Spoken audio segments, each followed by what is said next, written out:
ایک مسئلہ یہ بھی یاد رکھیے کہ عید کے دن ہمیں خصوصی طور پر نبی کریم صلی اللہ علیہ وسلم کی سنت کی نیت سے اہتمام کرنا چاہیے. لہذا یہ سنت کریمہ ہے کہ عید کے دن جسم کی صفائی وغیرہ کرنا، سر بال وغیرہ بنوانا، ناخن کاٹنا، اس کے علاوہ غسل کرنا، نئے کپڑے میسر ہوں تو نئے ورنہ پرانے کپڑے دھو کر پہننا، اس کے علاوہ اچھی طرح عطر وغیرہ ملنا، سرما لگانا اس دن خاص طور پہ سنت ہے، مسواک وغیرہ کرنا.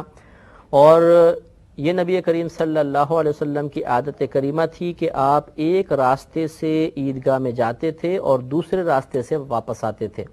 لہذا ہمیں بھی یہ کوشش کرنی چاہیے کہ ایک راستے سے جائیں اور جب واپس آئیں تو راستہ بدل لیں، کسی اور راستے سے آئیں، تو یہ سنت کریمہ پر عمل کی سعادت حاصل ہوگی. اس کے علاوہ ہمارے نبی کریم صلی اللہ علیہ وسلم جب عیدگاہ کی طرف جاتے تھے تو پیدل تشریف لے جاتے تھے، سواری پر نہیں جاتے تھے. لہذا اگر ہماری مسجد یا عیدگاہ وغیرہ قریب ہے اور پیدل جانا ممکن ہو تو پھر پیدل ہی جانا چاہیے. ہاں اگر فاصلے پر کہیں دور جا کے ہم نے نماز ادا کرنی ہے تو وہ الگ مسئلہ ہے، پھر ہم سواری پہ جا سکتے ہیں، لیکن قریب ہو تو بہرحال پیدل جانا ہی سنت کریمہ ہوتا ہے.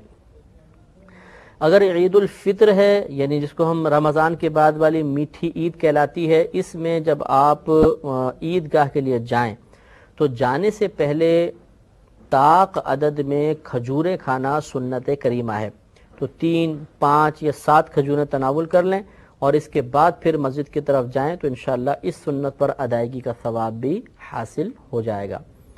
اور یہ اچھی طرح یاد رکھیں کہ عید کے دن کا روزہ رکھنا مکروہ تحریمی ہے، یعنی حرام کے نزدیک ہے، لہٰذا عید کے دن کا ہرگز روزہ نہیں رکھیں گے. عید کی نماز ادا کرنا یہ واجب ہوتا ہے اور 2 رکعت نماز ہوتی ہیں. اس کا طریقہ انشاءاللہ میں آپ کو عرض کرتا ہوں. عید کی نماز کے بعد آپس میں مبارکباد دینا، گلے ملنا، یہ مستحبات ہیں اور مسلمانوں میں رائج ہیں، اس میں شرعاً کوئی حرج نہیں ہوتا ہے. ایک مسئلہ یہ بھی یاد رکھیں کہ عید کی نماز آپ ادا کرنا چاہیں تو کوشش کریں کہ پہلے جلدی جانے کی کوشش کریں.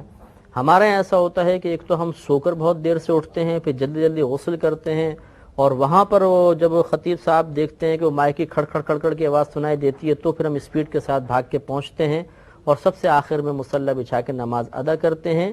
اور راہ فرار اختیار کرنے میں سب سے پہلے ہم ہوتے ہیں، کیونکہ سب سے پیچھے ہوتے ہیں تو سب سے پہلے نکل جاتے ہیں. تو ہمیں کوشش کرنی چاہیے کہ عید کے دن آگے سے آگے رہیں اور پہلی صفوں میں نماز ادا کرنے کی کوشش کریں کہ مجمع جتنا بڑا ہوتا ہے اللہ کی رحمتیں اتنی زیادہ نازل ہوتی ہیں اور اگلی صفوف پر خاص طور پر رحمتیں نازل ہوتی ہیں، لہٰذا اس دن میں سستی نہیں کرنی چاہیے. ایک مسئلہ اچھی طرح یہ بھی یاد رکھیں کہ جب تک عید کی نماز نہ ہو جائے مرد اور عورت دونوں کے لیے ہر قسم کے نفل منع ہوتے ہیں. نہ گھر پہ پڑھ سکتے ہیں نہ عیدگاہ میں پڑھ سکتے ہیں. لہذا خواتین گھر میں نہ پڑھیں، مرد بھی نہ پڑھیں. پھر اگر مرد مسجد میں آئیں تو تحیۃ المسجد وغیرہ بالکل ادا نہ کریں، تحیۃ الوضو نہ پڑھیں، بلکہ پہلے عید کی نماز ادا کریں. یہ چنانچہ اس دن چاش اشراق وغیرہ نہیں پڑھیں گے، یعنی عید کی نماز سے پہلے. پھر اس کے بعد جب عید کی نماز ہو جائے تو پھر بھی مردوں کے لیے سنت یہی ہے کہ وہ عیدگاہ میں یا مسجد میں ہی نماز ادا نہ کریں، بلکہ اپنے گھر جا کر اگر چاہیں تو پھر چاش اشراق وغیرہ ادا کریں.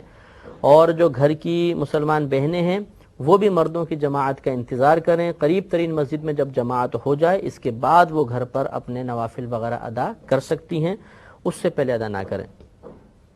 اب عید کی نماز 2 رکعت ہوتی ہے اور یہ 2 رکعت ادا کرنا واجب ہوتا ہے. خواتین پر یہ نماز واجب نہیں ہے، مسافر پر بھی واجب نہیں ہوتی ہے، مریض پر، بیمار پر، اپاہج شخص پر، بہت زیادہ بوڑھے پر جو مسجد تک جانے پر قادر نہیں، ان پر واجب نہیں ہوتی ہے. لیکن اگر کسی مقام پر خواتین کی نماز کا اہتمام ہو اور عورتیں باقاعدہ آ کر عیدگاہ میں نماز ادا کریں تو ان کی نماز ادا ہو جائے گی اور ثواب کی مستحق بھی ہوں گی. لیکن ان کے لیے افضل یہ ہوتا ہے کہ اپنے گھر پر اس دن میں نوافل ادا کریں، یہ عید کی نماز کے لیے نہ آئیں، یہ افضل ہے. اور ہاں اگر پردے میں آ سکتی ہیں، فتنہ وغیرہ کا اندیشہ نہیں ہے اور پھر یہ جماعت میں شامل ہوتی ہیں تو بہرحال جماعت میں شامل ہو سکتی ہیں اور ثواب کے مستحق بھی ہوں گے. اس وقت پھر یہ واجب کی ہی نیت کریں گے. اب نماز عید کا مختصر طریقہ سماعت فرما لیں کہ جب آپ امام صاحب کے پیچھے مثلا کھڑے ہو گئے، اس میں اقامت وغیرہ تو ہوتی نہیں، براہ راست کھڑا ہونا ہوتا ہے. اور یہ بھی یاد رکھیں کہ عید میں خطبہ عید کی نماز کے بعد ہوتا ہے، جمعہ میں پہلے ہوتا ہے اور عید میں عید کی نماز کے بعد ہوتا ہے. لہذا سب کھڑے ہوں گے، صف وغیرہ سیدھی کریں، اس کے بعد نیت کریں گے۔ نیت اس طرح کریں گے کہ نیت کرتا ہوں 2 رکعت نماز عید الفطر واجب، 7 زائد 6 تکبیروں کے، واسطے اللہ تعالیٰ کے، منہ میرے قبلہ شریف کی طرف، پیچھے اس امام کے۔ نیت دل کے پختہ ارادے کو کہتے ہیں۔ آپ دل میں ارادہ کریں گے تب بھی نیت کافی ہے، زبان سے الفاظ ادا کر دینا مستحب ہوتا ہے۔ تو پھر ایک دفعہ سنیں کہ نیت کرتا ہوں 2 رکعت نماز واجب عید الفطر کی، 7 زائد 6 تکبیروں کے، واسطے اللہ تعالیٰ کے، منہ میرے قبلہ شریف کی طرف، پیچھے اس امام کے۔ پھر اللہ اکبر کہہ کر ہاتھ باندھ لیں گے۔ یاد رکھیں کہ مقتدی بھی اتنی آواز سے اللہ اکبر کہے گا کہ اپنے کان سنیں گے، اور پھر ثنا پڑھی جائے گی، یعنی سبحانک اللہم و بحمدک۔ ثنا پڑھ کر خاموش ہو جائیں گے۔ اب امام صاحب تکبیر لگائیں گے۔